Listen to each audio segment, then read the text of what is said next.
Welcome to another episode of Layman Marketing. It's just Emma and I today. We are going to be talking about AI. Keep it not basic, bitch. When a marketer says to me like, oh, I use AI for marketing, what I assume they mean is that they log in to chat and then they just prompt and, use the interface. There's a whole world called prompt engineering. This is not about cheating or shortcutting or anything else, because the next gen of marketing jobs are going to look like you're on your own. Hi everyone, and welcome to another episode of Layman Marketing. It's just Emma and I today, or should I say it's the best episode of the season because it's Emma and I today, and we are going to be talking about AI. We're going to try and keep it not basic, bitch, because we know that there's a lot of stuff out there and we kind of want to go through what we think you should know. But in the spirit of all normal episodes, let's do some marketing confessions. I'm trying to think of something like very recent that I have messed up. I think maybe it's not a mess up, but maybe it's an attitude issue. I obviously, like lots of marketers, my personality and doing marketing as a job is very closely connected for me. And so I will admit over the last few weeks, I've taken some marketing things maybe more personally than I should have done. Yeah, but I think taking things too personally, and I found it really hard. Like I genuinely have been really stressed out. And yeah, I've sort of realized over the last week or so that, it's not life or death. And even though the stress is very real, like super, super real, it's probably not worth it. So yeah, that's my confession. It's like just trying not to take it all too personally. What about you? Very good. Very emotionally reflective. I like it. My confession is I always think I'm going to finish things faster than I do. And I finish things fast. Like we are, we work fast. Girls. But sometimes I can underestimate how hard things are. So I've been working on this benchmark, AI like task benchmark for like 3-4 weeks now. I thought I'd be done within a week. And like every time I hit go, there's like a new error and I'm like, and I think, yeah, and it annoys me to no end and I get angry about it. And it's like, if I accounted for that in the planning process and in the beginning, it wouldn't piss me off so much. So I think that'll be my marketing confession. I think I finish work way faster than I do. I think maybe planning in that Q&A time is like Q&A, QA. Especially when it's something you've never done before. I should have known better. But yeah, it's fine. It's happening. But we also assume, I think, because we are more tech savvy, like in the tech savvy bracket, that we can just do this shit. And it's like the audacity of thinking we can just do stuff like that. I'm in the same camp, honey. It's fine. So the audacity, but also we get it done and we actually get it done. The audacity might be harder than it is, but like we'll get it done in the end. We will. It will get done in the end. It's okay. It's all right if it sometimes takes a little bit longer. So I want to talk about, because this is something that we were actually WhatsApp messaging just before we got on the call, which was to do with like when marketers say they're using AI, what do we think they actually mean? And so Ruta said to me, I can't remember what you said. You said something about models. Oh, yeah, I was giving you a title and then you changed the title and I was like, that just sounds like models. And you were like, I don't think marketers would even know that. And I was like, well, I think some. Yeah. Like, obviously. Of course. Like we're talking majorities here, not majority. Yeah. I think, like with all tech, there is that like adoption learning curve thing that goes on that is like, okay, we've got AI in our lives. We've only had it for a very short period of time in the grand scheme of our marketing careers, that is. And so, yeah, I think some of the terminology, like with everything, is like, okay, we're talking about models, there's platforms, there's, like all of this extra terminology now. LLMs, people may not know what that means. So I think maybe that's where we should start, Ruta. Why don't you tell us, give us a little upskilling in the AI lingo. On all the terms. Go on. Just the main ones are important. Model or LLM, which is large language model, is like the thing that you drop down and select. Like, let's say if you're using ChatGPT, you pick 4-row mini. So that's a model. So that's, if you could imagine it as like a language model, basically, how it's going to understand you, how it's going to output. And then each model is built to do something specific or achieve something specific. So it might be speed, it might be being good at math, it might be being good at thinking. Then there's providers. So ChatGPT is a platform of OpenAI, who is the provider. So there's OpenAI, Google, DeepSeek, Perplexity. They're all providers of their own platform. So you can use ChatGPT if you want OpenAI models, but you can also hit up the OpenAI models in other ways without using the interface of ChatGPT. So I think that's the difference between like interfaces, like platforms and providers. And then I think one that maybe is worth talking about is prompts. So there's a whole world called prompt engineering, and we'll get into it a little bit later.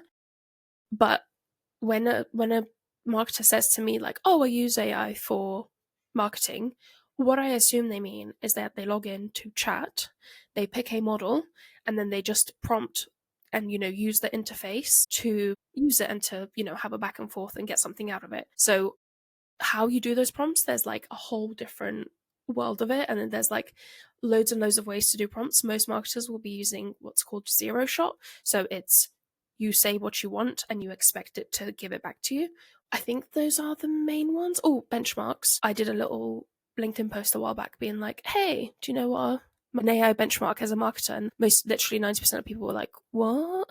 So AI benchmarks are AI tests that try to determine the quality of that model, that LLM that has been built. So you can go and look at them, and if you want like a particularly mathsy one or a particularly thinky one, there's different benchmarks, different tests that people run to basically figure out which one's the best. I think those are all the terms. There's automation, but that's like a separate thing we can get into. Yeah. Any other terms that you can think of? No, I think those are the core ones that are like batted around in kind of general LinkedIn sphere conversations. And I think it is important for people to understand those. I like to think I'm kind of like, I'm definitely not in the expert AI user camp, but I'm encroaching on the experts now. Because I'm, in fact, actually using AI to upskill myself in AI, which I think is a point we'll get back. Which is a point. Meta AI is my favorite thing, but we'll circle back around to that. Yeah, we'll get to that, and how we think maybe marketers could use it better. But I think it is important to understand those very basic terms and the terminology. Would you agree that most marketers, if they say they're using AI for marketing, are in that camp of they go on a provider, go on a platform, and have a chat with it? Kind of thing. Cool. Definitely. I think that, and I also didn't know about the world of prompt engineering, but I can imagine that is a thing. I can imagine there is a whole science between actually being able to get the thing you need out of it. Yeah. A lot of marketers, and I put myself in this camp, are kind of just doing it naturally. Yeah. Yep. So yeah, I think we're most of us are in that camp. I can share in the description. There's a promptguide.ai website, and they go through like all the different types of prompts and how and why you might want to use them. I guess we can get on to prompt engineering, right? So yeah, let's do it. What is it, and why do we need to learn it? I mean, now I fully kind of understand that there, like I say, there's a whole science behind it. I think the reason you want to do it is because, I mean, the basic principle is you put shit in, you get shit out. It's like the marketing mantra 101 of everything that we ever do. So if you want generic content or you want super generic stuff, it's fine to log into ChatGPT and do that and just do a quick prompt. But if you want anything better than that, which we would hope that most do. I think we both find it funny when, like people on LinkedIn are like, I know you're using AI because of all the M dashes. And it's like, you're not. Like, one, bullshit. And two, like, you can engineer your prompts not to have those things. Like, if you find that when you're asking for copy, especially copy, it's always kind of off, it's probably in your prompt. Like, it's the prompt, your prompt isn't right. Yeah. And I do think of myself as, like I said, not expert AI person in marketing, but I definitely am moving myself up in the gears. But one of the things I do definitely pride myself on is my ability to prompt. So I always think of this from the point of view of like, okay, it's kind of like the core basics of marketing just in general. Like, what's the purpose of the thing I'm trying to do? So be clear on that. Who's the audience, the ICP, the subset of your ICP that you're trying to target with the thing that you want to do. If you're using it, I guess, to support content, there are other uses of AI for marketers, but get onto that, but primarily content. And then, yeah, like what are the key themes? And you've got to feed it information. Like the assumption that you can just be like, write me an article about how to create a great marketing campaign and that it will do that and that that's okay is meh. If you go and you have sources and you have done some of the research and you give it that, you are adding that extra layer of depth in that will give you some of the detail that you need. So that's not to say that you can't use chat to find those sources, but then you look at the sources and say to the chat or whatever it is you're using, this is a good source. For example, we worked with a client recently and we know that they need really good, strong, solid sources. So we've gone in and we've said to the prompt, like, make sure you are quoting people like McKinsey and Gallup and, you know, those level of kind of research. So that level of research so that you know that it has that depth of knowledge in whatever it produces from a content point of view. Yeah. And I think as well, if you're sitting here and you're like, well, how do I know what do I need to give it? There's something called meta prompting. Yeah. So you can actually open up a chat and be like, hey, I'm trying to write a prompt for an LLM that I need it to do X, Y, and Z. What do I need to include? Help me write this prompt.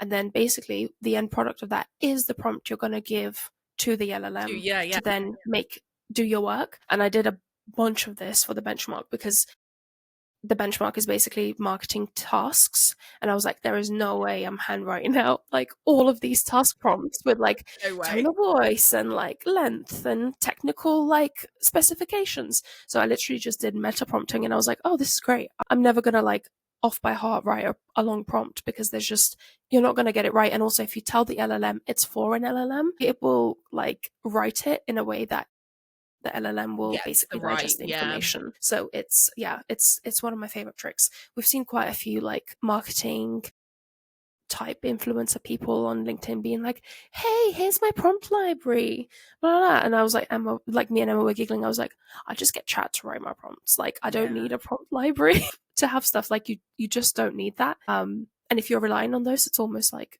you're never gonna learn how to write a good prompt and get what you need out of it if you need other people's prompts. And also they're never going to be as specific as what you need anyway. Yeah, the other part to this, which is like, I think this is a usage point around prompts and this prompt engineering stuff, is you don't need to open a new chat every single time. No. Like I think that again is one of the things that sort of throws you under the bus if you are producing, especially like I say, that's an excellent mainly point. if you're using it to produce content, this is because basically what it's like, otherwise it's not learning. Mm-hmm. The whole point of the AI is that it's constantly learning and it's picking up the way you want it to do stuff, the way you want things phrased or whatever positioned. And so if every single time you open up a new chat, all that knowledge is gone. Yeah, all the context is gone. So, yeah. I mean, there's two ways to handle this, right? And I am a big fan of one of them. One way is that you set up projects, you know, and then you can keep track of your chats. I mean, you should probably do that anyway. That's just good hygiene, good practice. And the second thing is obviously you do have to have paid accounts to do this sort of thing, which you should anyway. We can get onto that, but to set up custom GPTs.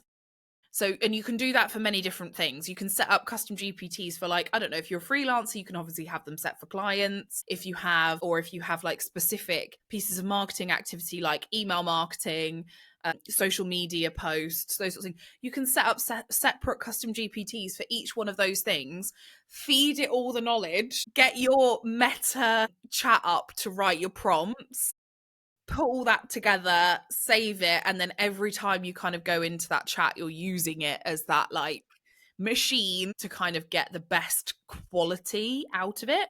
So yeah. Yes, again, if you've never made a custom GPT or it's basically a system prompt for your chat, it's given normally when you click new chat, the only context it has is what you put in the message. When you give it an additional system prompt in the background, it knows what its job is. Its job is it's a content writer for your company, and this is the experience it has, and this is the things that it wants to talk about. So it gives it all of this additional context. And again, with like the style of writing, especially M-dashes, all of that stuff, you can shove into your system prompts, into your custom chat GPT, so you never have to deal with it spitting out content that you don't like. Mm-hmm. And when I say content, I don't just mean stuff you're going to post, like just responses basically that don't work for you. Responses, yeah. Yeah.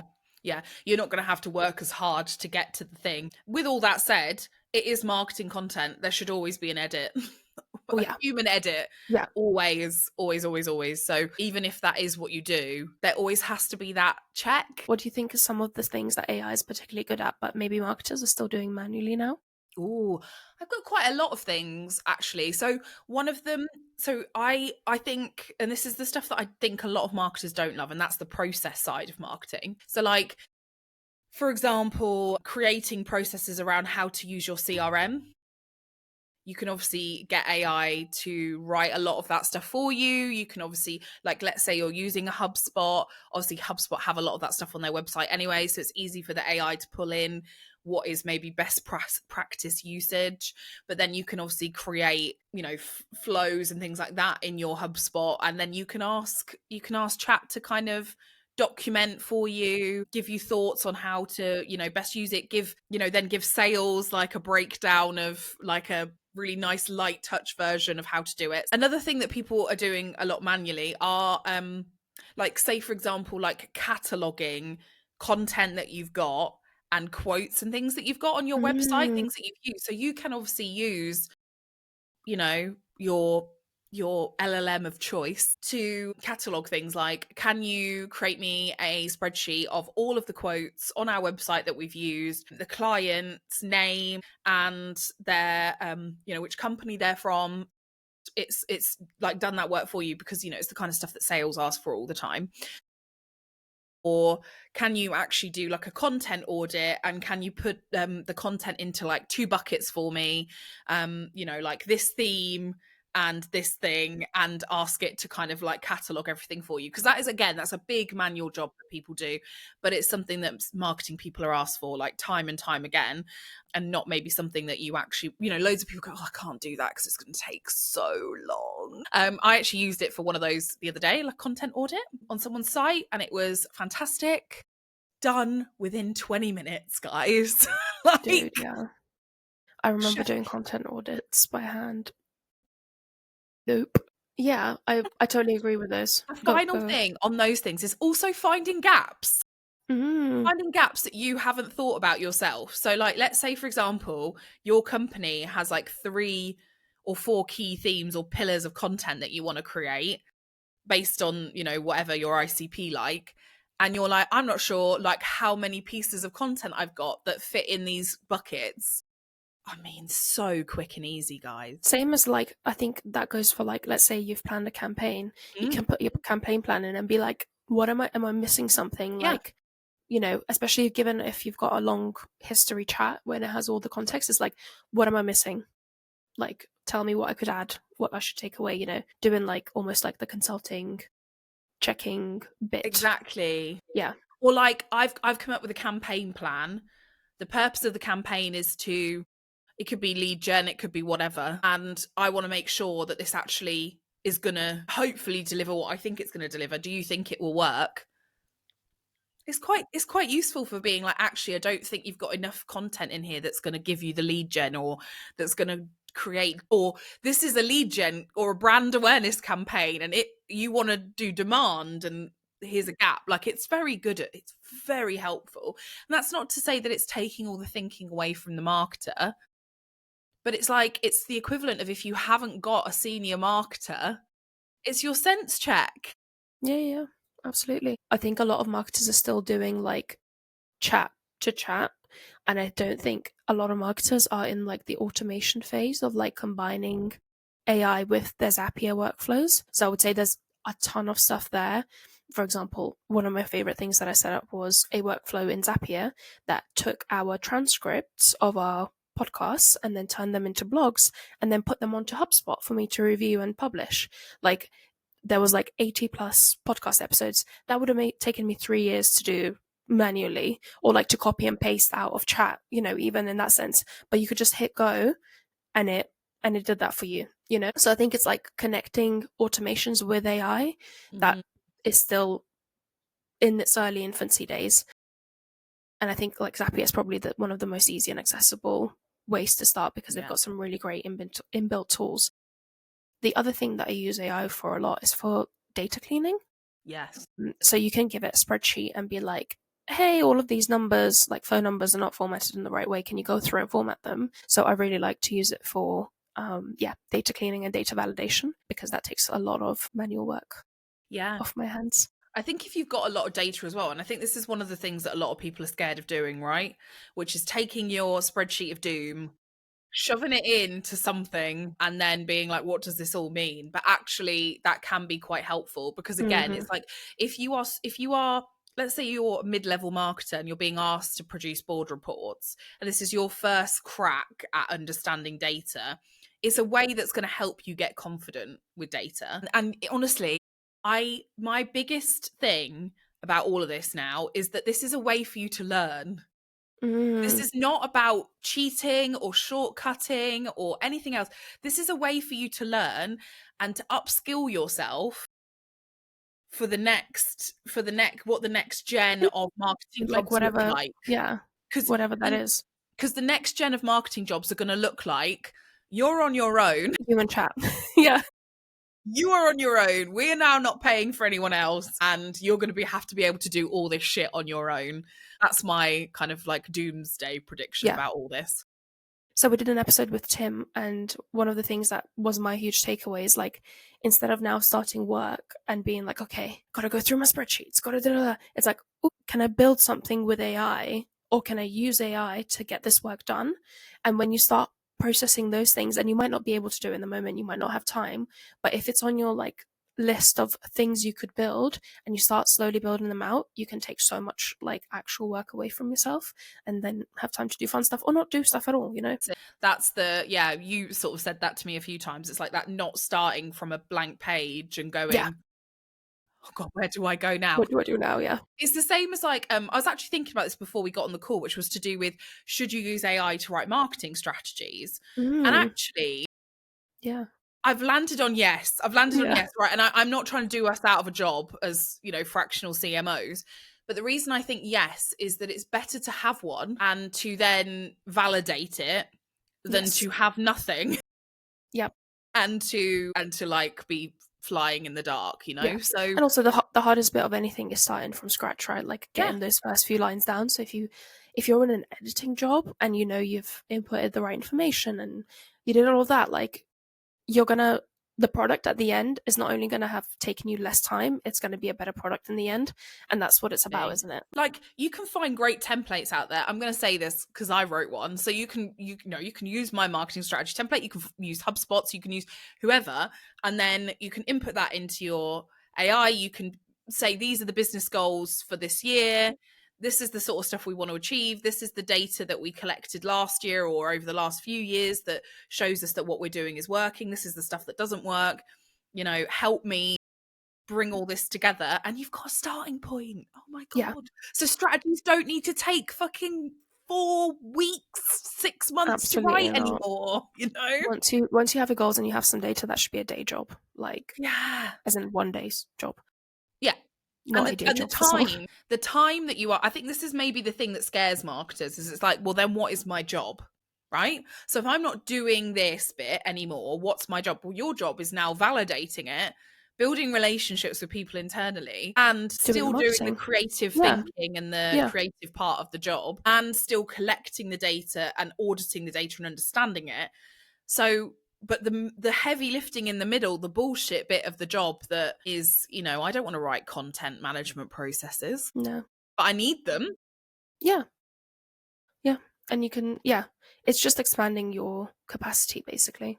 Yeah. Like Yeah. that's what it's doing. And it's probably outputting work that is more likely to be successful, meaning that you're going to look better because you're going to perform better. I think that's the other thing. People are looking for perfection.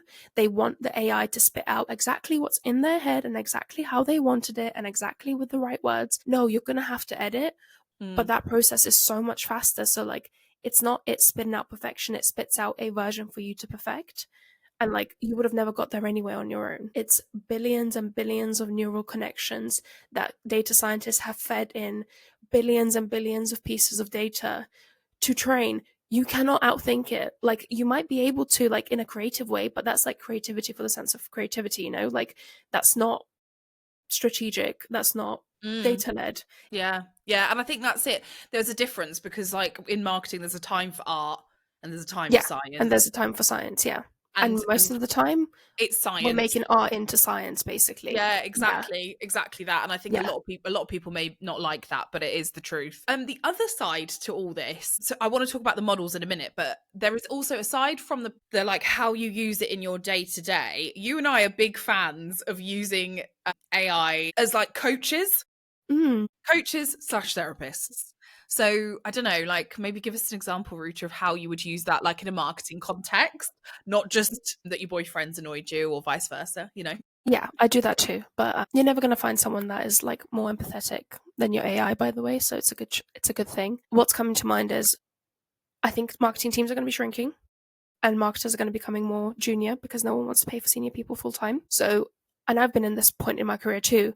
You're kind of the most senior marketer in your company, but you're not that senior, and there's no one else to like actually coach you or deal with you. I would absolutely be setting up custom GPTs with the prompts of like, you're a this type of, you can even like use a specific person with their like achievements if you want, like you're, I don't know, blah blah from company blah blah, you're the CMO, and you are mentoring people now.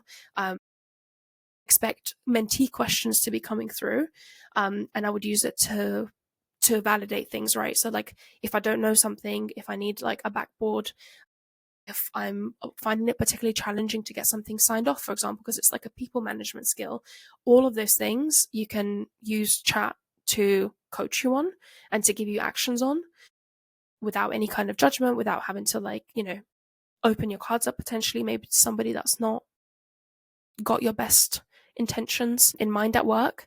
And then the other thing that I like it for is for specific like niche marketing subjects. So if you don't know shit about SEO, you can get chat to teach you everything you need to know about SEO, and you can get it to put together curriculum for you if you want to and take you through it and put like diary meetings in for when you're like, learning with chat about SEO, etc. So like for different marketing niches, I would also have like probably a separate custom GPT if I wanted to, if it's like an area I really want to work on, to basically coach me and teach me how something works. So like that's in the marketing world, like the people management and the like backboarding, and then the specific hard skill learning is like the coaching types that I would use. What about you? Yeah, no, absolutely those things. I have, like I was saying at the start, I've used AI, I've used my custom CMO-GPT that I have set up to coach me to Mm. be a better CMO. Mm. I'm like, you're a CMO, I'm a CMO. What's up? Yeah. What's that? What's some of the things that I should think about? Like, even in things that I think I'm quite good at, like I do think I'm quite good at handling difficult relationships because Mm. I kind of know where the boundaries are with people, and I feel like I can handle someone if they're a little bit tough, you know. But I even I sometimes just need to check that I haven't. We joke because I'm Slytherin, you know, that I haven't been too Slytherin, Mm. and or that if I'm going to send an email that it's not too Slytherin, that it's still like I'm not going to be offensive or pissing anyone off by, you Or know. just not So helping yourself, right? Like, yeah, just like, yeah, yeah. setting myself up for failure by Yeah. saying something or doing something, or, you know. And I do think sometimes with those difficult conversations, like, you know, it's good to prep and it's good to have like notes and those sorts Mm-hmm. of things. And I think it's really useful for those sorts of moments that are Yeah. challenging. And then even the other thing that I have started doing, which I really love, is putting contracts in and asking it to summarize anything that it thinks is problematic in the contract. So, like, So useful with vendors as well. so good with vendors. Am I signing myself up for something that is Yep. going to screw me later? Yep. So yeah, another little extra thing on As you top. can tell, infinite ways to use it. We love using it. You should too. Equally, I think, you know, I would love to see more. I can see more people reaching out to people like us and being like, we've got a one person marketing team, can you help them get the Mm-hmm. AI stack set up, Mm-hmm. and that kind of thing. And I'm like, yeah, no, that's good. That's something that I think is valuable to do, even if it's like, well, then have I done myself out of a job as a consultant? No, No, it's our where job things are is always going. to make the marketer Yeah. look good. So Yeah. And no. and it's what's needed, right? Like, and Yeah. it's where it's going. We're not or maybe it's just Emma and I, like, we are under the assumption that our work will change. Like, we're Yes. not under the assumption that we will be what Accepted it. we are, and yeah, like forever work as fractional CMOs and do the strategy bit and, you know, whatever. Like, it might not be that. It might not be that. It won't be that. It's gonna It won't change. be But that. like, Yeah. yeah, Yeah. the world is changing. You can't stop people using chat. Like, it's just not gonna happen. But our job is probably going to become checking whether the stuff that came out is all right, supporting people to do the chats properly. It's going to be that's Yeah, going to be yeah, the and world of building work for systems out of them. Yeah, yeah, yeah, yeah, yeah, yeah. And I'm absolutely, okay with that. absolutely. So, Yes. question for you, model queen. How much do you think it actually matters which model you use? Yeah. So again, models are the things that you drop down and choose. Like in ChatGPT, might be 4.1 or 04 or whatever. So up until when I've done the benchmark, and I'm running, like, the benchmark is marketing tasks, and then it gets judged by separate other LLMs to say how well it did that task. I was under the impression that it didn't matter that much for marketing work. But, so, like, let's take a look at copywriting, for example. Mathsy LLMs, like, for example, OpenAI 4.1, do much, much worse at writing than, for example, what you would consider a fairly small and cheap LLM like O4 Mini. O4 Mini scored like 96 out of 100 on copywriting, whilst 4.1 scored 88 out of 100. So I think it does matter. I think it also matters in the terms of limits and costs. So don't use expensive models and models that maybe have like usage limitations for simple shit. Like, I know that's self-explanatory, but like, use cheap models to do like the preload thinking, and then give the expensive models your huge complicated prompts that they need to go away and figure out and reason with. One of my tests, which I haven't run yet, but it's going to be hilarious, is like it's basically like a statistical model based on your ROI, like how all of the channels integrate with each other, and like if you pulled one, what would it mean for all the others? Oh my god. And I know some of the We're all models are gonna going to just die. crap out. Like, We're gonna I know there's die. going to be models that just also respond with just anything and be like, yeah, that's it. And I've got like other models checking their answers. So I'm really excited for that one. That's going to be really interesting. I love that. I think, again, like, think of the power of that. Think of the amount of times you've had conversations with senior people and they're like, we're just going to stop doing this thing now because I don't think it works.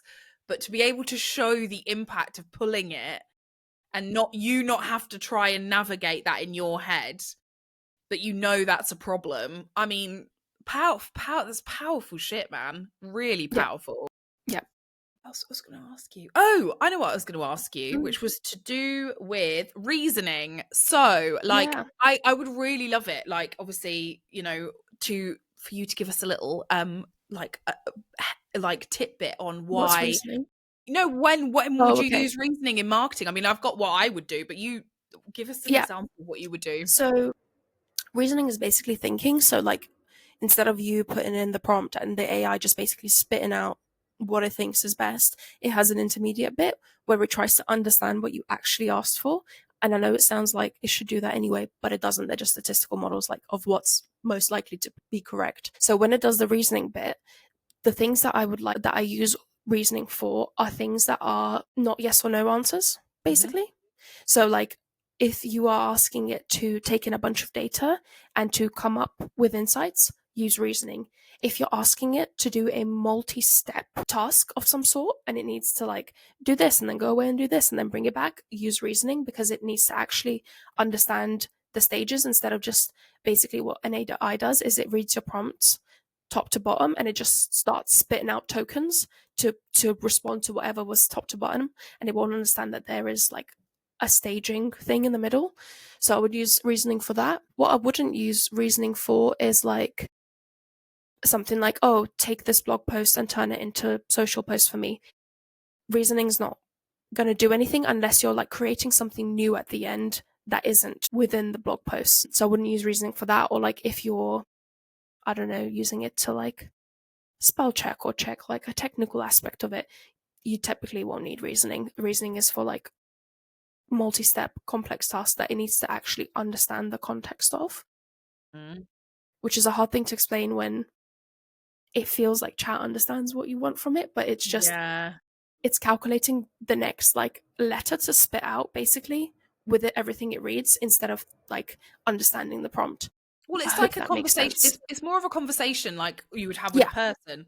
Or like if someone's briefing you, it's like yeah, that. It's like yeah, that ability to brief and then listen to what you've said and try and understand it back. yeah. And I And think actually, that's, like, yeah, yeah, yeah. yeah, Because like, so for me, reasoning again, like if you're going to use chat, like a chat, whatever, to do your strategy, marketing strategy, that is the kind of yeah, task you want to use yeah, yeah, yeah. reasoning with, because you want it to be like, have I understood this correctly? Do you want that? Is it this? Is it that? Is it that? Because otherwise you do miss all that nuance. Yes, yeah. Otherwise And it will just give you the, it can kind of ignore the middle bits sometimes if you yeah, don't use reasoning. And it's like if it's like a super chunky prompt where you've added a bunch of data in, use reasoning because it will actually read through the middle instead of just like statistically skipping to the answer because it thinks that that's the best answer. It's hard to explain. Like it doesn't think. Like it's just maths, and like it just predicts the next best token to give you. Like it doesn't actually think, even though it feels like it thinks. yeah. But yeah, you can, I guess, yeah, you can easily treat it like it does, can't you? Yeah, yeah, So yes. we're coming to the end of the AI episode. Obviously, Oh my God, Ruta we've is gone on. going to do our gossip, but Yeah, Ruta is developing an AI benchmark yes, tool. So when that is available, we will obviously make it available to everybody yes. Should to be, play so with. this episode's going out on Thursday, which is tomorrow. It should be up next week, unless something dire happens. Unless she keeps So we'll getting those post about errors. it. Yeah, it's basically going to be like a what you should be using, what models you should be using, and what's good at what. And also, I'm going to like have all my prompts open. So all of those crazy like regression prompts for like what means what, you can go away and play with them with your own data, which is the fun bit, I think. So Yeah. watch the space for that. Before we go, any marketing gossip? Any marketing gossip? There's always marketing gossip. I feel like we live in marketing gossip. Be mindful of what you comment on LinkedIn, is what I'm going to say. Mm-hmm. Because for the most part, like, comments kind of get prioritized in the feed. Like, so if I know someone I'm connected on someone on LinkedIn and they comment on something, I can like it prioritizes it and I can see what they commented. And sometimes it can be very showing of where you're at in terms of your skills and your marketing thoughts and all of that stuff. So just be mindful of that, is my marketing gossip, if you know what I mean. I know what you mean. I know what she's getting at. Yeah. Yeah, I think I agree. Because I do think, yeah, especially if you are, I don't know, maybe it's more if you're a consultant or freelance or agency side and you're commenting on things that are a bit like basically like I not need help. admitting you need Yeah. help, but yeah, like Yeah. that's publicly visible. Your clients can see it. So there is an element of just thinking that through. And I think mine is also LinkedIn based, but mine is just I'm loving the comedy on LinkedIn of people just not using it like a professional network and just being like, here's a meme. And everyone's like, ha ha ha ha ha. And those people are getting loads of engagement without engagement pods. And so I feel like, I mean, I've said it from the get-go that I think it's the people are treating it a bit more like Twitter. But yeah, again, obviously it is still public. People Yeah. can see it's you. Be a bit careful. Yeah. But I do Be mindful. love the funny stuff. I love it. Like I say, be mindful of comments. My comments are so deranged that like you don't even understand what it means unless you I know think what it most of the means. time people don't know that we're being sarcastic. Yeah, yeah, yeah. But yeah, it's something to think about. Definitely. Yeah. Well, this has been really fun. We're hoping that we gave you like both good information but practical stuff that you can take away. And if something's weird or unclear or you want to see like the stuff we do, just DM us and we'll chat. We love chatting about this shit. So yeah. Thank you, Ems, and we'll see you in the next season.